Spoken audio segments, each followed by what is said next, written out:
مجھے ریاض جانا تھا۔ 1 گھنٹہ پہلے گھر سے نکلا، لیکن راستے میں رش اور چیکنگ کی وجہ سے میں ایئرپورٹ لیٹ پہنچا۔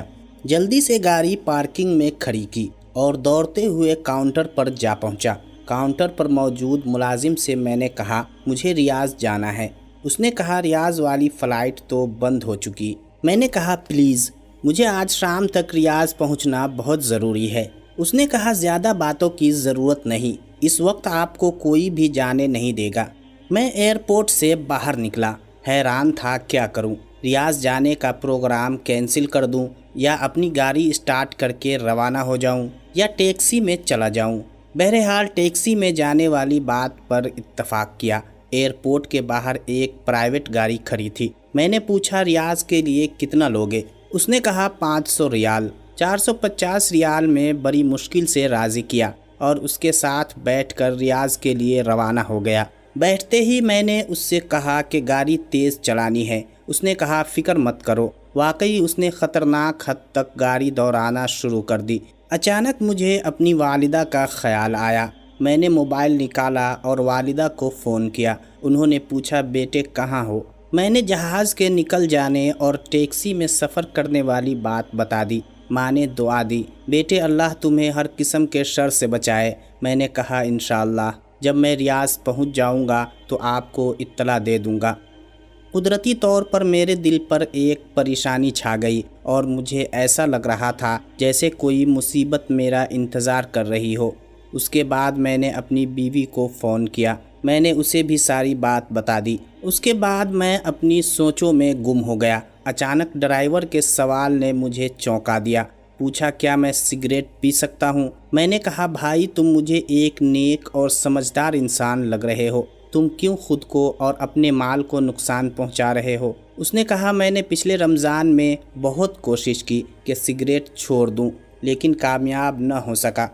مجھے یاد پڑتا ہے کہ اس کے بعد میں نے گاڑی کے دروازے کے ساتھ سر لگایا کہ اچانک گاڑی سے زوردار دھماکے کی آواز آئی اور پتہ لگا کہ گاڑی کا ایک ٹائر پھٹ گیا ہے۔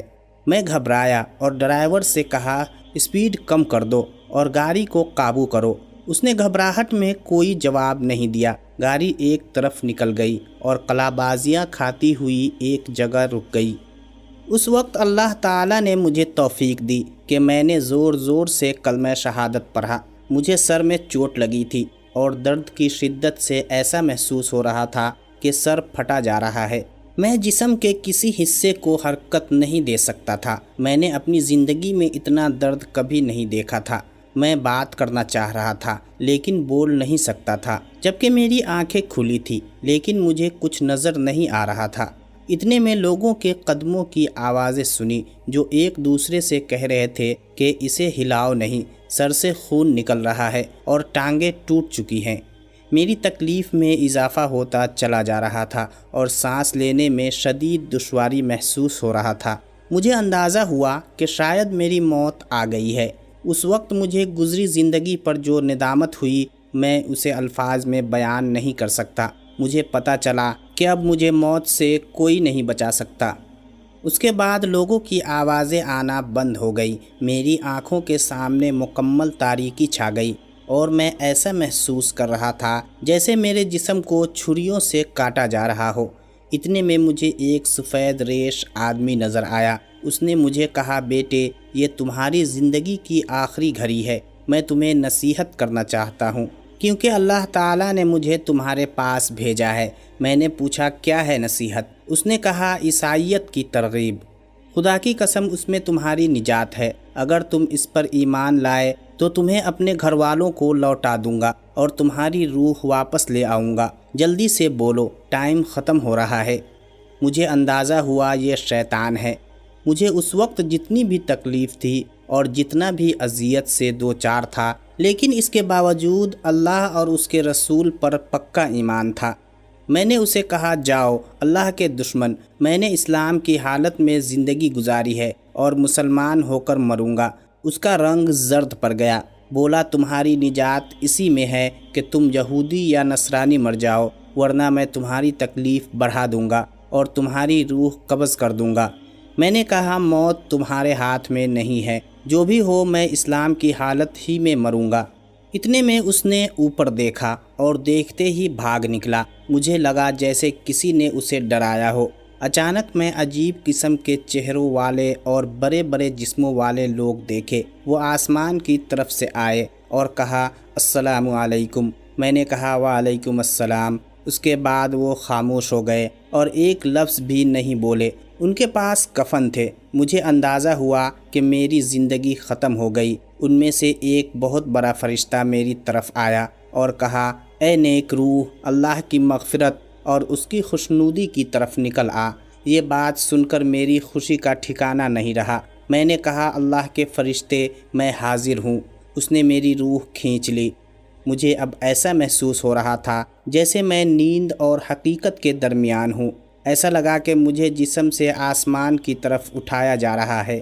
میں نے نیچے دیکھا تو پتہ چلا کہ لوگ میرے جسم کے ارد گرد کھڑے ہیں اور انہوں نے میرے جسم کو ایک کپڑے سے ڈھانپ دیا۔ ان میں سے کسی نے کہا انا للہ و انا الیہ راجعون۔ میں نے دو فرشتوں کو دیکھا کہ وہ مجھے وصول کر رہے ہیں اور مجھے کفن میں ڈال کر اوپر کی طرف لے جا رہے ہیں۔ میں نے دائیں بائیں دیکھا تو مجھے افق کے علاوہ کچھ نظر نہ آیا۔ مجھے بلندی سے بلندی کی طرف لے جایا جا رہا تھا۔ ہم بادلوں کو چیرتے چلے گئے جیسے میں ایک جہاز میں بیٹھا ہوں، یہاں تک کہ پوری زمین مجھے ایک گیند کی طرح نظر آ رہی تھی۔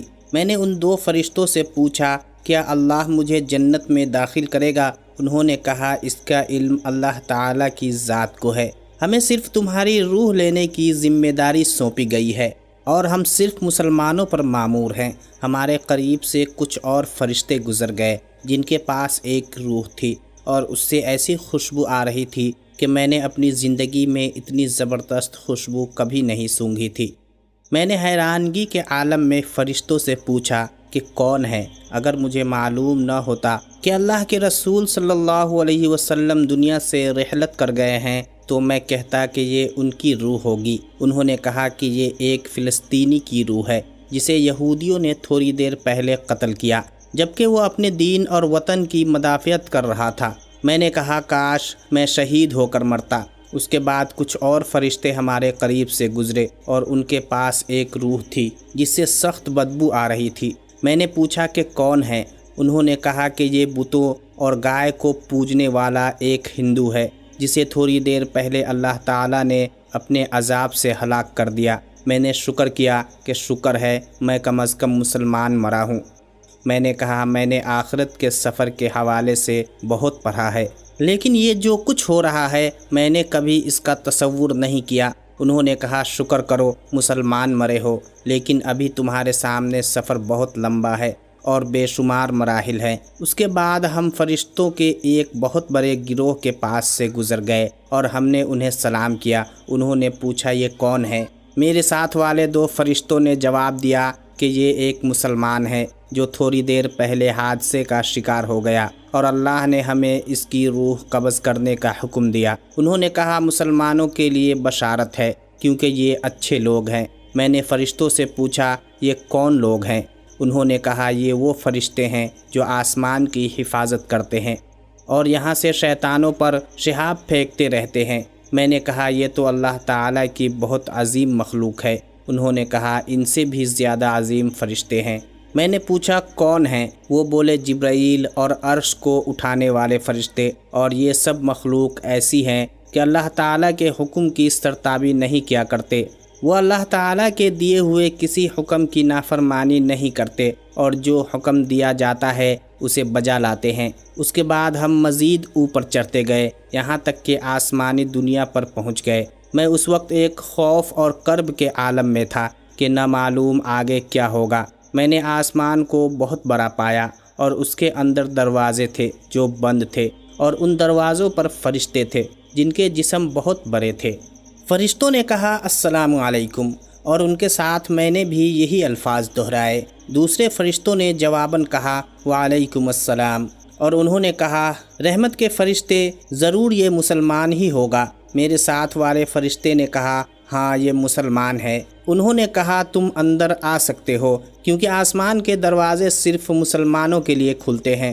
کافر کے بارے میں اللہ تعالیٰ کا حکم ہے کافروں کے لیے آسمان کے دروازے نہیں کھلیں گے ہم اندر آ گئے تو بہت ساری عجیب چیزیں دیکھی۔ پھر ہم آگے بڑھے اور اوپر چڑھنا شروع کیا، یہاں تک کہ دوسرا، تیسرا، چوتھا، پانچواں، چھٹا اور بالآخر ساتویں آسمان پر جا پہنچے۔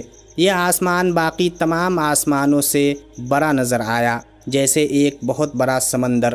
فرشتے کہہ رہے تھے، اللہم انت السلام و منک السلام تبارکت یا ذو الجلال والاکرام۔ مجھ پر ایک بہت بڑی ہیبت طاری ہوئی، سر نیچے کیا اور آنسو جاری ہوئے۔ اللہ تعالیٰ نے میرے بارے میں حکم صادر فرمایا کہ میرے اس بندے کا اعمال نامہ علیین میں لکھ دو اور اسے زمین کے طرف واپس لے جاؤ، کیونکہ میں نے انہیں زمین سے پیدا کیا، اسی میں ان کی واپسی ہوگی اور ایک بار پھر اسی زمین سے انہیں اٹھاؤں گا۔ شدید رعب، ہیبت اور خوشی کے ملے جلے جذبات میں نے کہا، پروردگار تو پاک ہے، لیکن ہم نے تیری وہ بندگی نہیں کی جو ہونی چاہیے تھی۔